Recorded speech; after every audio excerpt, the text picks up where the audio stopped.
बहुत बहुत धन्यवाद प्रेम जी। और जिस प्रकार से आपने कहा संदेश खाली का संदेश क्या है, यहां पर तो स्वयं हाई कोर्ट दिल्ली की सरकार को अनेकों संदेश दे रहा है, वो भी लिखित में।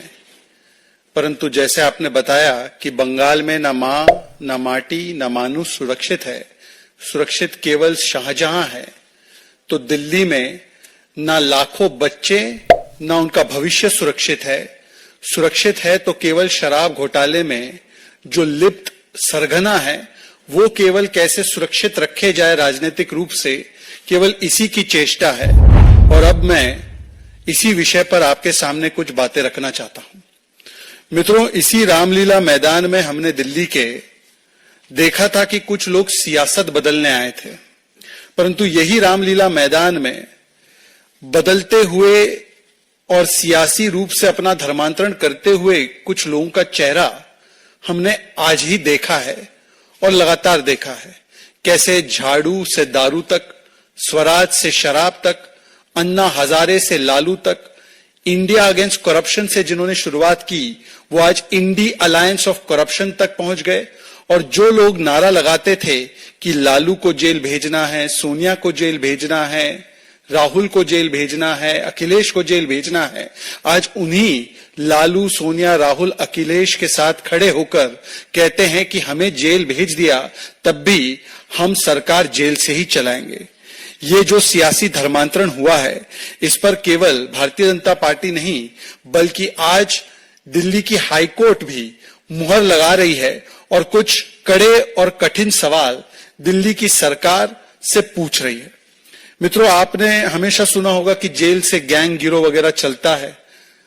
पाब्लो एस्कोबार के बारे में भी सुना होगा आपने कि कैसे नशा का कारोबार वो जेल में बैठे हुए चलाते थे।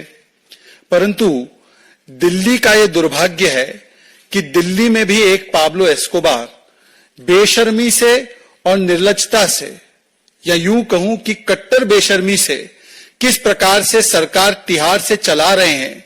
और उस पर जब संविधानिक कोर्ट, कॉन्स्टिट्यूशनल कोर्ट केवल कोई टिप्पणी नहीं बल्कि अपनी सख्त आलोचना और अपनी फाइंडिंग दे रहे हैं, उसके बाद भी किस प्रकार से निर्लज्जता से कुछ लोग सत्ता की लालच में आज भी अपने पद पर बने हुए हैं, उसका भी आज हम लोग खुलासा करने वाले हैं। और जिसको ये लोग कहते हैं कि ये दुनिया का वर्ल्ड क्लास एजुकेशन मॉडल है जो दिल्ली में चल रहा है, उसकी हकीकत और हालत क्या है, उसके बारे में भी दिल्ली हाईकोर्ट ने कुछ सख्त टिप्पणियां एवं फाइंडिंग्स दी है।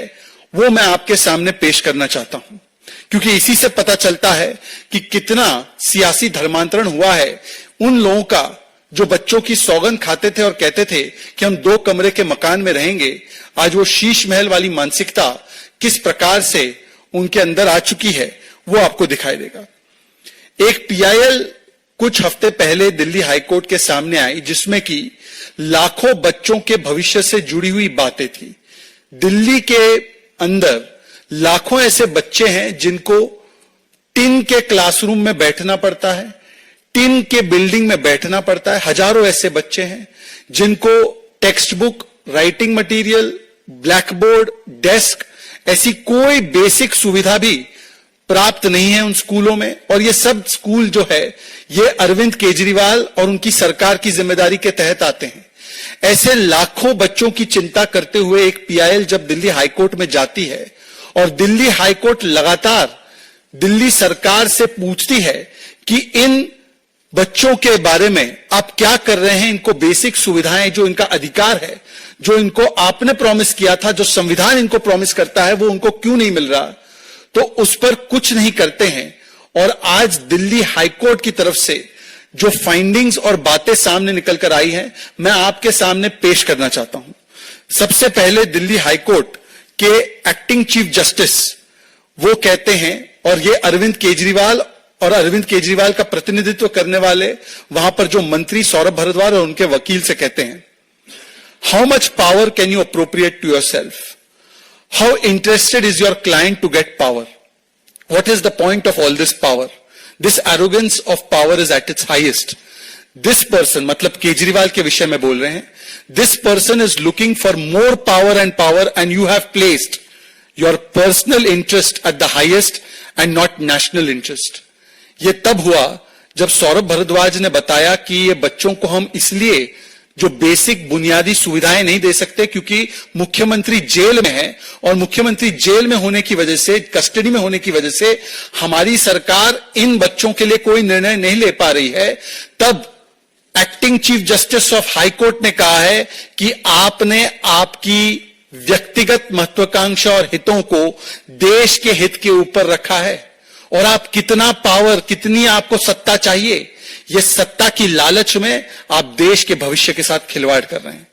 उसके बाद वो कहते हैं कि आई एम सॉरी टू से, मैं बहुत निराश हूं ये कहने में कि आपने बच्चों के हितों को नहीं, बच्चे जो पढ़ रहे हैं उनके हितों को नहीं, केवल अपने राजनीतिक हित को सबसे ऊपर रखा है।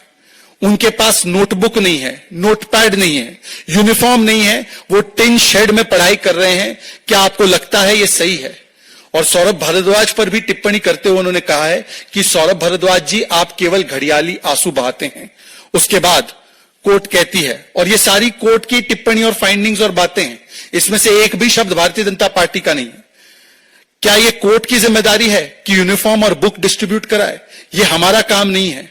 पर अगर आप अपने काम को पूरा नहीं कर सकते केवल इसलिए क्योंकि आपको सत्ता में ही केवल ज्यादा दिलचस्पी है, मुझे पता नहीं आपको कितनी सत्ता चाहिए। समस्या यह है कि आप सत्ता हथियाने के लिए ही प्रयास कर रहे हैं और आपको ऐसे सत्ता नहीं मिलेगी। फिर वो कहते हैं कि या तो आपके यहां पर कोई इंस्ट्रक्शन देने वाला जो है उसके पास हृदय नहीं है, या आंखें नहीं है, या आंखें और हृदय हैं परंतु उसके बावजूद भी वो वस्तु स्थिति को देखना नहीं चाहता कि किस प्रकार से बच्चों की यहां पर स्थिति बनी हुई है। वो बच्चों की स्थिति पिछले हियरिंग में भी जस्टिस मनमीत अरोरा, एक भी शब्द प्रेम शुक्ला और शहजाद पूनावाला भाजपा का नहीं है, ये सारे शब्द हाई कोर्ट के चीफ जस्टिस और एक्टिंग चीफ जस्टिस और जस्टिस के हैं। मनमीत अरोरा जस्टिस कह रहे हैं पिछली हियरिंग में, schools are in a terrible condition. Your job is affecting the lives of young people. आप लोग एजुकेशन के बारे में इंचार्ज है। You are not supposed to just publish announcements in newspapers कि schools बहुत अच्छे हो गए, केवल एडवर्टीजमेंट मत डालिए। एक क्लासरूम में 144 बच्चे पढ़ रहे हैं, यह बहुत ही दयनीय स्थिति है। हमने सुना है कि एक ही समय पर, सुनिए इसको, ये वर्ल्ड क्लास एजुकेशन मॉडल की धज्जियां उड़ा रहे हैं दिल्ली हाई कोर्ट के जजेस। हमने सुना है कि एक ही समय पर अलग अलग टीचर एक ही क्लासरूम में अलग अलग सब्जेक्ट पढ़ा रहे हैं। आधा समय एक बच्चा एक दिशा में देख रहा है और बाकी के समय दूसरे दिशा में देख रहा है। The problem is that no senior functionaries children are studying in the schools. कोई भी वरिष्ठ नेता मंत्री के बच्चे इस स्कूल में पढ़ नहीं रहे, इसीलिए आपको पता नहीं है कि जिस स्कूल को आप वर्ल्ड क्लास बोल रहे हैं इसकी हकीकत और हालात क्या है। वैसे भी यदि आप जुडिशियल कस्टडी में जेल के भीतर होंगे तो वहां पर आपको कैसे पता चलेगा कि इन बच्चों के साथ क्या बीत रही है। इसके अलावा ये केवल आजकल की नहीं, मैं आपको केवल 2-3 और टिप्पणी बताना चाहता हूं जो कोर्ट ने अरविंद केजरीवाल जी के जेल जाने से पहले की है, ताकि आपको पता चले कि जिसको विज्ञापन के माध्यम से वर्ल्ड क्लास एजुकेशन मॉडल बता रहे थे उसकी हकीकत क्या है। यह जनवरी 2024 की टिप्पणी है, हाईकोर्ट की फाइंडिंग है। हाईकोर्ट कहता है कि लगभग यूनिफॉर्म और टेक्स्ट बुक्स 6 लाख बच्चों तक पहुंचे नहीं हैं, और उन्होंने कहा है कि जो लगभग 2,70,000 बच्चे हैं जो दिल्ली सरकार की स्कूल में पढ़ते हैं उन तक बेसिक टेक्स्ट बुक्स, बेसिक जो उनको यूनिफॉर्म मिलने हैं वो नहीं मिले। ये जनवरी 2024 की है। दिसंबर 2023 की टिप्पणी है, 48 स्कूल है जो 24 बिल्डिंग में से चल रहे हैं। इस 24 बिल्डिंग में लगभग 1,30,000 स्टूडेंट्स पढ़ रहे हैं और एक स्कूल में लगभग 3,000 बच्चे एक साथ पढ़ते हैं। स्कूल के बारे में उन्होंने फिर आगे कहा है कि 2 साल से 358 क्लासरूम है अलग अलग इलाकों में, जिसका फाइनल काम पीडब्ल्यूडी ने किया नहीं है, जिसकी वजह से उन क्लासरूम्स का इस्तेमाल नहीं किया जा रहा है। और फिर कोर्ट ने कहा है कि क्या हो रहा है इन मामलों में, क्या आपके पास इतने भी पैसे नहीं है क्या? फाइनेंशियल इमरजेंसी लगी हुई है क्या? एक तरफ तो कहा जाता है कि दिल्ली सरकार सरप्लस में है, दिल्ली सरकार के पास बहुत पैसे हैं, अलग अलग चीजों के लिए उनके पास पैसे होते हैं, पर जब 16.5 करोड़ रुपए देकर पीडब्ल्यूडी को 358 क्लासरूम का काम कराना था तो उसके लिए पैसे नहीं थे और दिल्ली हाईकोर्ट की उस पर टिप्पणी आई। उसके अलावा अप्रैल 2023 में डूटा एसोसिएशन, जो दिल्ली यूनिवर्सिटी टीचर्स एसोसिएशन है, उनको एक पीआईएल डालनी पड़ी कि हमारी सैलरी दी नहीं जा रही है। उसमें जस्टिस प्रसाद ने कहा दिल्ली सरकार से, your conduct is in complete defines in not paying salary to the teachers. They are forced to file litigation and then they are dragged to the Supreme Court and this keeps going on and on. मतलब कि अपनी basic salary पाने के लिए जो teachers है उनको दिल्ली सरकार से सैलरी नहीं मिली तो उनको हाई कोर्ट और सुप्रीम कोर्ट तक जाना पड़ा। और इसके अलावा आपको याद होगा नवंबर 2022 में दिल्ली प्रदेश के कई सारे नेताओं ने, खास करके मनोज तिवारी जी और हमने एक विषय उठाया था कि किस प्रकार से क्लासरूम के कंस्ट्रक्शन में भी इन्होंने मोटा भ्रष्टाचार किया था, जहां पर क्लासरूम और टॉयलेट का अंतर इनको पता नहीं था, तो टॉयलेट को क्लासरूम बताकर उन्होंने क्लासरूम के 25-30 लाख रुपए लिए थे और जिसकी inquiry DOV, department of vigilance, directorate of vigilance कर रहा था। इस पर लोकायुक्त की रिपोर्ट भी आई थी, इस पर भी कार्रवाई हुई थी और हाईकोर्ट तक भी यह मामला पहुंचा है।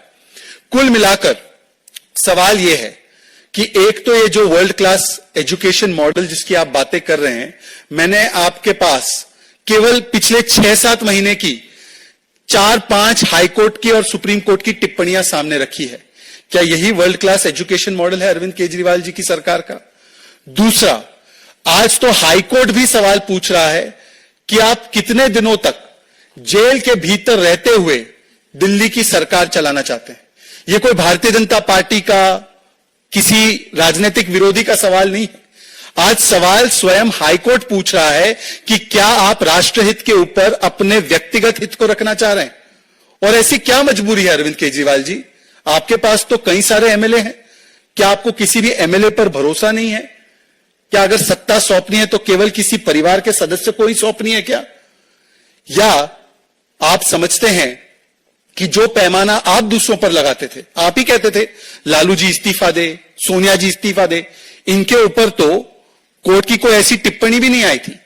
आपके ऊपर तो हाई कोर्ट ने न केवल टिप्पणी की है बल्कि फाइंडिंग की है कि आप प्रथम दृष्टया घूस ले रहे थे और आप शराब घोटाले में लिप्त है। और हाईकोर्ट से आपको अभी तक सुप्रीम कोर्ट के द्वारा कोई राहत नहीं मिली है। अर्जेंट हियरिंग की भी आपने प्ली डाली थी, उसमें भी कोई राहत नहीं मिली है। तो जब आपके खिलाफ हाईकोर्ट टिप्पणी करता है, हाईकोर्ट फाइंडिंग करता है, तब आप अपना इस्तीफा क्यों नहीं देते? आपने मनीष सिसोदिया का इस्तीफा तो ले लिया, आपने सत्येंद्र जैन का भी इस्तीफा ले लिया, तो क्या उनका इस्तीफा लेना है पर अपना इस्तीफा, अपने आप पर अपना ही सिद्धांत जो है लागू नहीं करना? आज सवाल सिर्फ यह बनता है कि आप ही ने जो नैतिक आधार स्थापित किया था, दूसरों का इस्तीफा केवल आरोप पे मांगते थे, आज तो हाई कोर्ट ने आपसे पूछा है एक तरह से कि आप इस्तीफा क्यों नहीं देते। तो आप बताइए कि कब तक आप दिल्ली वासियों के साथ ऐसा खिलवाड़ करते रहेंगे और कब तक तिहाड़ जेल से यह सरकार चलती रहेगी? इसका जवाब आपको हाई कोर्ट को देना है और इसका जवाब आपको आप तमाम आपके इंडिया अगेंस्ट करप्शन के कार्यकर्ताओं को देना है, जिनके सामने आपने यह सिद्धांत रखा था कि आरोप लगने पर इस्तीफा होना चाहिए। और आज इसी सियासी धर्मांतरण का मुझे लगता है सबसे बड़ा खुलासा दिल्ली के हाईकोर्ट ने किया है, परंतु कुछ लोग इतने निर्लज है कि आज भी वो अरविंद केजरीवाल का बचाव करते हैं और अनेकों प्रकार के विक्टिमहुड कार्ड खेलते हैं। अब विक्टिमहुड कार्ड नहीं, अब रिपोर्ट कार्ड दीजिए, स्कूल का भी, और अपने आप पर कार्रवाई कब करेंगे और कब इस्तीफा देंगे इसका भी। बहुत बहुत धन्यवाद।